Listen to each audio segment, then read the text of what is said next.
আমাদের দেশ নিয়ে এই ধরনের মুভি আমার মনে হয় বাংলাদেশে হয়েছে কিনা আমার ঠিক স্মরণ নেই, যে 3টা বন্দরকে মাসুদ রানা সেভ করেছে এবং আমরা তার সহযোগী হিসেবে তাকে ভীষণভাবে হেল্প করার চেষ্টা করেছি। যে সুন্দর কাহিনীটা সৈকত নাসির ভাইয়া উপস্থাপন করেছে, আসলে এটা না দেখলে আসলে কেউ এই মুগ্ধতাটা বুঝবে না। তো অবশ্যই আমি বলবো আপনারা দেখুন, দেখে মন্তব্য করুন। আমরা নতুন হিসেবে কাজ করেছি, কেমন কাজ হয়েছে এবং কেমন করেছে। এখন পর্যন্ত তো ভালো খারাপ দুটো নিয়েই আসলে মানুষের সব কথা শুনতে পাচ্ছি। আমার কাছে তো মনে হয়েছে মাসুদ রানা সিরিজ আরও বের করা উচিত। আমার কাছে ভালো লেগেছে।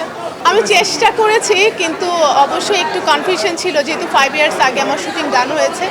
জানি না পারফরমেন্স আপনাদেরকে মুগ্ধ করতে পেরেছে কিনা, দর্শকদেরকে মুগ্ধ করতে পেরেছে কিনা। এখন পর্যন্ত তো ভালো শুনছি। এখন যদি কাজটা করা হতো হয়তো আমি আরও ভালো পারফরমেন্স করতাম। আমাকে অবশ্যই ট্রেন করতে হয়েছে, ফাইটিং ক্লাস করতে হয়েছে, অ্যাক্টিং ক্লাস করতে হয়েছে, মোটামুটি প্রায় 20-25 দিনের মতো, কারণ এর থেকে বেশি সময় ছিল না আমাদের। অডিশনের পর আমি এতদিনই সময় পেয়েছিলাম। দেশকে কিভাবে সেভ করা হয়েছে, আর সেজন্য আমরা আসলে এখানে কিন্তু রোমান্টিসিজমের কোনো কাহিনী ছিল না। চেষ্টা করা হয়েছে যে দেশপ্রেম। তো আমি এটাই বলবো যে যদি দেশকে ভালোবেসে থাকেন অবশ্যই মাসুদ রানা দেখা উচিত। এটা তো অনেক ভালো লেগেছে।